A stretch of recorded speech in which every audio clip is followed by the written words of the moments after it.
Rachel, how would you describe yourself in your life before you met the perpetrator? I was really young, so I was 18. Very naive now. Now I know that. I never really had thought that there were people out there that would hurt me the way that my perpetrator did. I didn't think that that sort of nastiness in somebody existed. I thought everybody might have my good intentions and have my back, but I learned that in the end that wasn't the case, and that there are some really scary and horrible people out there. 18's pretty young, right? So tell me a bit about what mattered the most to you back then, at that age. I was swept up in this fantasy of somebody who would take care of me, and take care of children, and take care of the house, and produce this little family that was the idyllic situation at that time. So I really believed that this person was going to take care of me, and that they were going to be the best person for me and my children and my family, and we were all just going to be one big happy family. Did he set these expectations and these hopes in you? He ignited it, I would say. Like there was a crave for it already, but he ignited that need and that want from me for something more, and for this tight family unit. And with all the promises came disappointment in the end. What promises was he making? That he would take care of me, that he would provide, that I wouldn't have to worry about anything, that I wouldn't have to worry about money. In the end, obviously, I ended up taking care of him, and we did struggle, so that wasn't something that he could fulfill. Do you, when you look back now, do you think he took advantage of that vulnerability or that such a young age? Absolutely. There were mitigating circumstances elsewhere, like in the family, there was difficulties, and I think that he saw that. He saw this very young, very naive, very eager to please little girl, and he was older, and he thought, this is perfect. We've got somebody whose parents aren't necessarily on the right page at that time, in terms of watching and looking out for her. They've got their own things going on. There's a whole other family drama that can be played upon, and this is perfect for what I need her for. Do you remember when things first started to feel unsafe or unsettled? Yeah, it was within the first 3 months. Things became violent very quickly from 3 months. So there was a quick shift in behaviour then? That was the first time that I'd seen him angry, and the first time that he put his hands on me. It was all in one. Mm-hmm. What happened? So I believed it was my fault, because he'd viewed something that he didn't like on my phone, something that he deemed should have been deleted prior to me and him getting together. And I didn't know that it was on my phone, and I didn't know that he was going to go through my phone.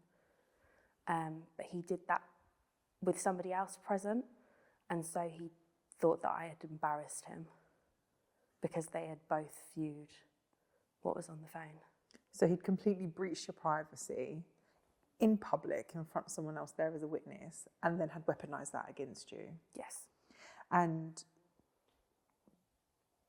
what was it like in that moment when you were like, hang on a minute, I had all these hopes and expectations, and now you've just done this? Did you minimise what was happening? I internalised it and blamed myself. I thought it was all of my fault because I should have been more careful, it should have been deleted. He had every right to be angry. And I think I was just very scared from that point on. Looking back, I can't understand why, in 3 months in, why you would stay with somebody or tolerate that behaviour, but I genuinely believed that it was my fault. I believed that I deserved that and that had happened to me because I wasn't up to scratch. And did this end up becoming a pattern? Yes. Yeah, every argument that we had stemmed from something that he had done, but then I had perhaps retaliated, and I saw a way that I could have placated the argument or placated him, and things could have been easier, but I chose the hard route, and I chose to stand up for myself, and I chose to be vocal. And if I hadn't have done those things, then maybe he wouldn't have been violent, maybe he wouldn't have taken things as far as he did in order to keep me in line. So he was blaming you and you were blaming yourself? Yes.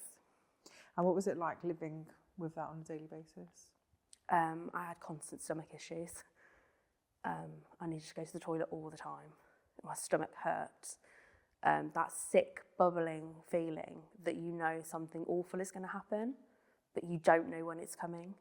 And so you're just waiting for the explosion. And almost the explosion is the easy part. It's the treading on eggshells around that is more difficult. Having to manage the risk on a daily basis, right?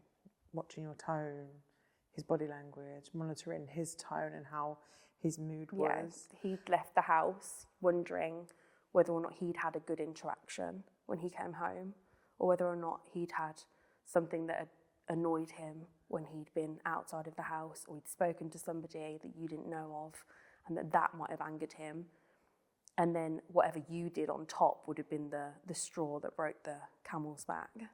How did that affect you in the way that you were carrying yourself and your self-belief? I became very withdrawn, and all my thoughts focused on him.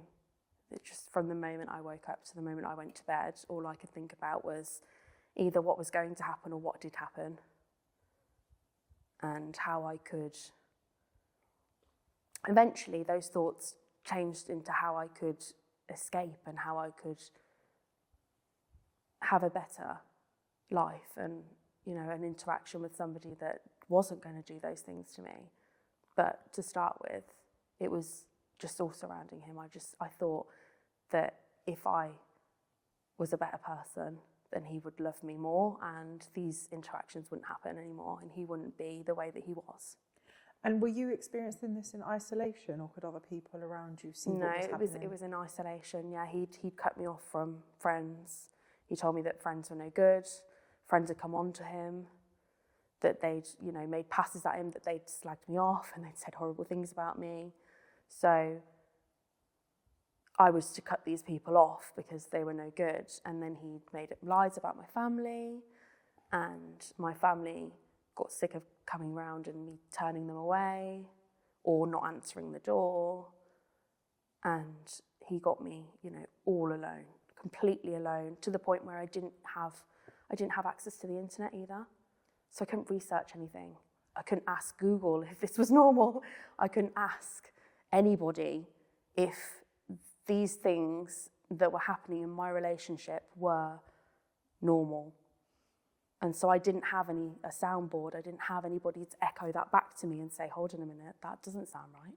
So in a sense, would you say that you felt like you were disappearing yourself as a person? Absolutely, yeah.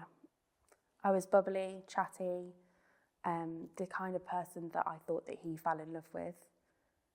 And in the end, he sort of weaponised that against me. And I shouldn't be that person. I shouldn't be the person who was noticeable in any environment, especially shouldn't be having any male attention. I shouldn't be looking at men. I should be looking at the floor. They should not be looking at me. So I needed to make myself invisible, especially if it was somebody that he knew and he was having interactions with somebody that he knew. It was very much like I was there but not there. I was to be seen and not heard, and definitely not looked upon. Like, you know, if I was to laugh at anything, that would be a straight argument as soon as we got home. Stripped you of who you were completely, right? Autonomy, agency, personality. Didn't have a phone, didn't have access to the internet. He'd like taken phones from me, smashed phones. I had literally not even a Nokia, like, you know, the cheapest phone from the supermarket that all you could do was text and call. And I topped it up minimally, so all I could do was like effectively call for help. And that was it. And he'd then take it off me and throw it back at me and say, go on then, do it. Call them, call the police, do it. And I never called them because I was just too afraid of what would happen in the time that it would take them to come out, or even if they'd come out at all. How did you cope with this at the time? I didn't drink. I didn't do any drugs. I'm really not sure how I coped at all. I smoked cigarettes, but that's it. You know, I'm really not sure how I coped at all with what was going on. I think I just was in pure survival mode, just trying to get through each day. So completely cut off from friends and family, no access to any resources or any support, help. Was there a time where you started to feel like things were escalating and were the most dangerous for you?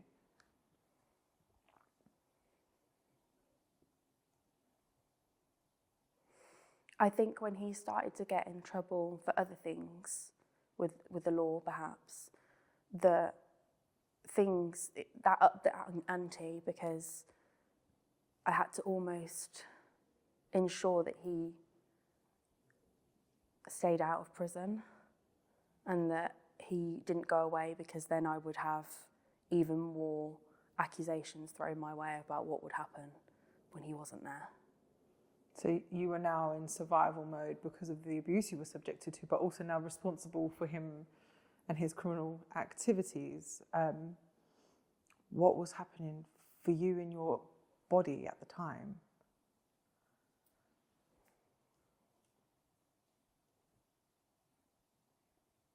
I genuinely don't remember anything other than feeling particularly numb. There were instances where like violence would happen and I would just sort of stare at the wall and just cry.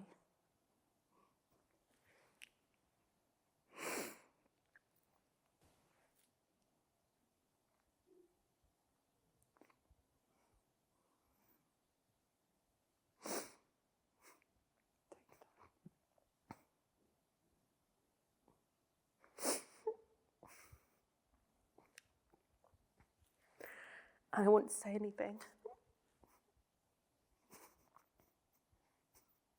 I actually thought it made him calmer. When he finally saw me break.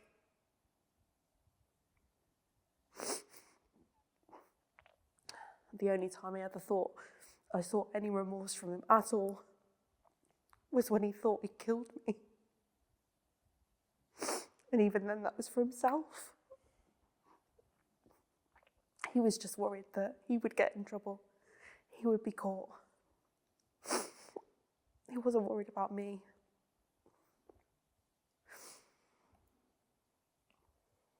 Through all of that, at what point did you start to have this sense of awareness of, I need to get out, my life is in danger?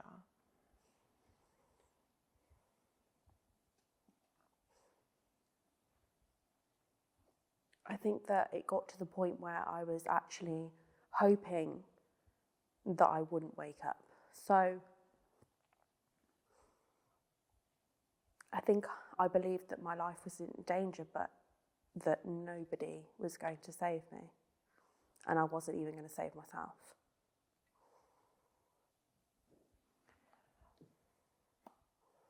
Do you remember how you started to reach out for help?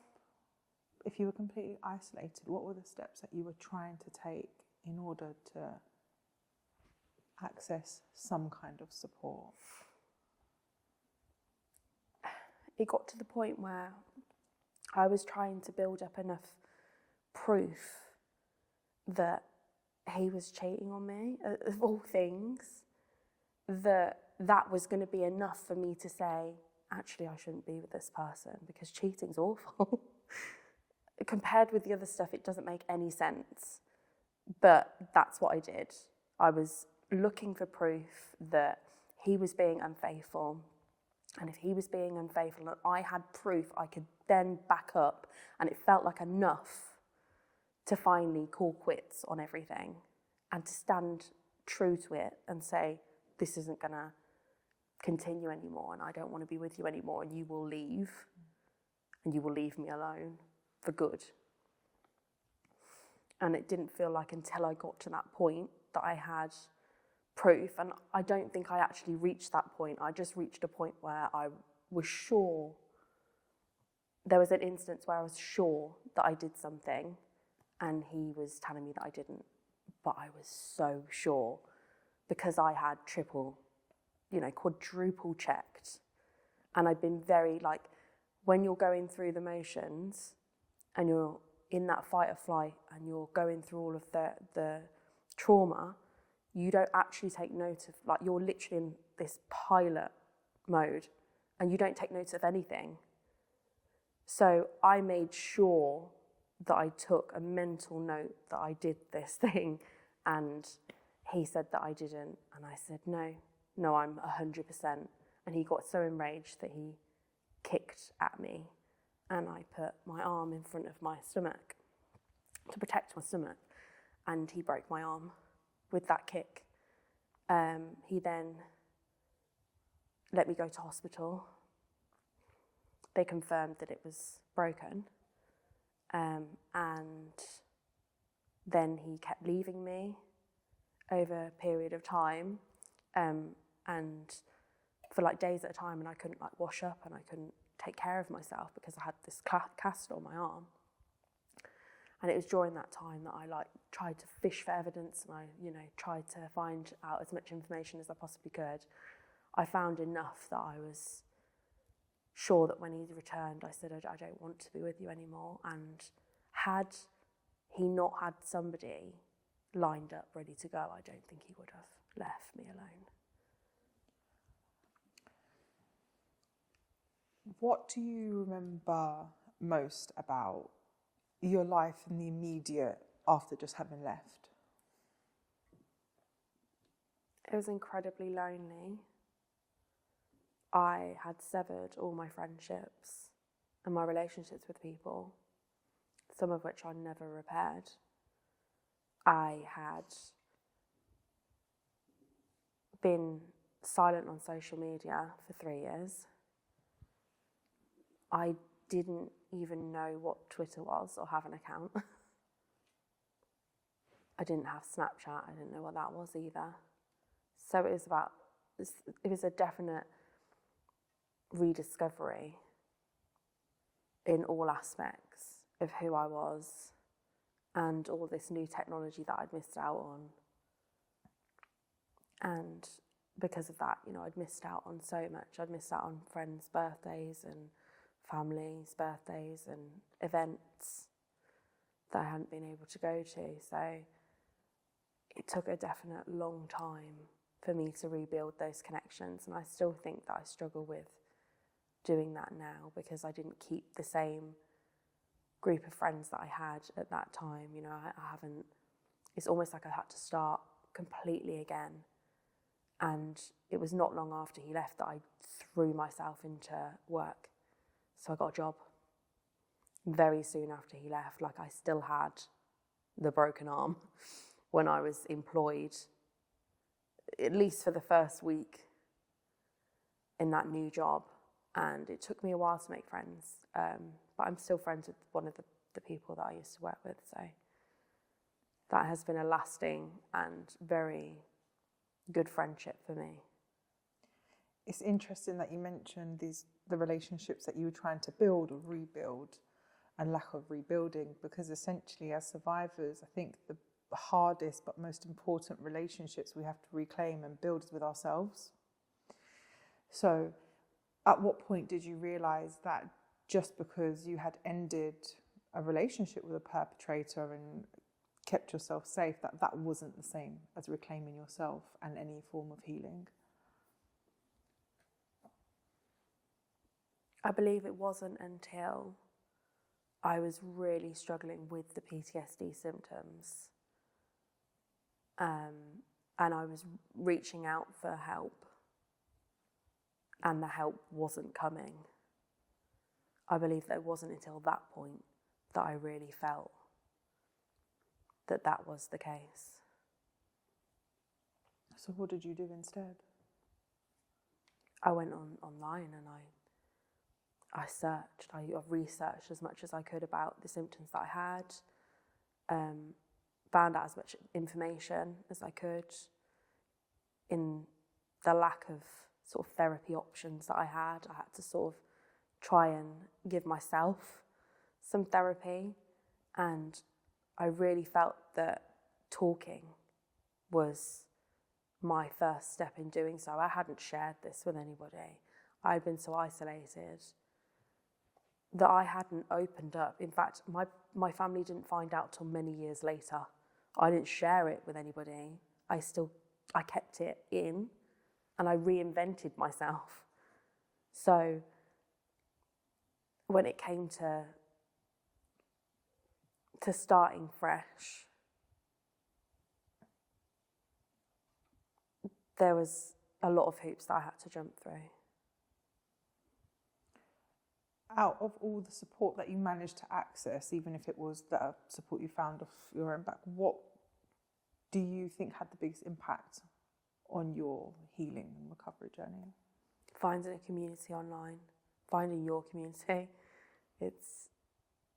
it's changed everything for me. I no longer feel alone. I no longer feel like my thoughts are just my own and that they're dark and that these things only happen to me. I finally realised that what happened to me wasn't my fault, and I stopped blaming myself.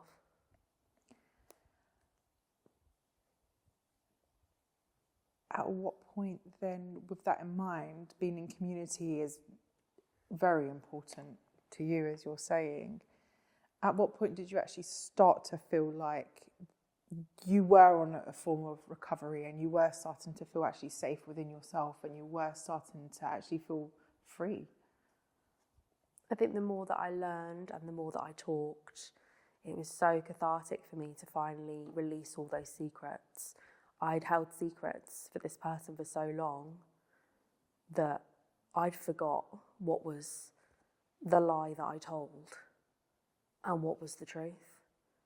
And so by being more open and sharing that with other people and hearing them echo the same things back, it helped me realise that I wasn't going crazy and that there was something better out there, that there was going to come a time that I wouldn't feel the way that I did.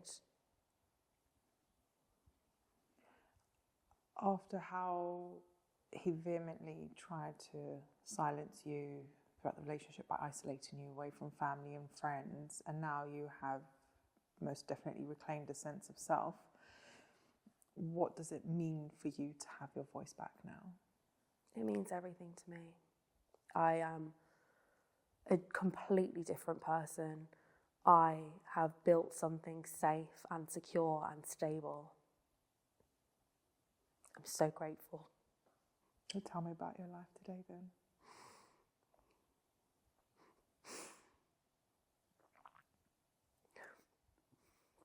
I have a loving husband. I have a 6-week-old baby.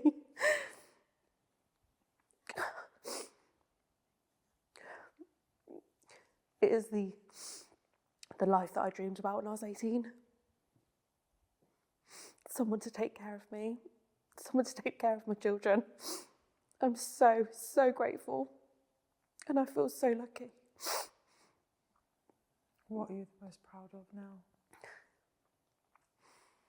I'm the most proud of me for sticking it out, for not turning to those bad habits that really would have seen me perhaps on the streets, in some kind of rehab, or maybe not even have reached that point and I might have ended up dead. Maybe not through his actions, but from my own. So what would you say to another woman who is trapped with a perpetrator and feels completely lost and cannot see a way out for herself?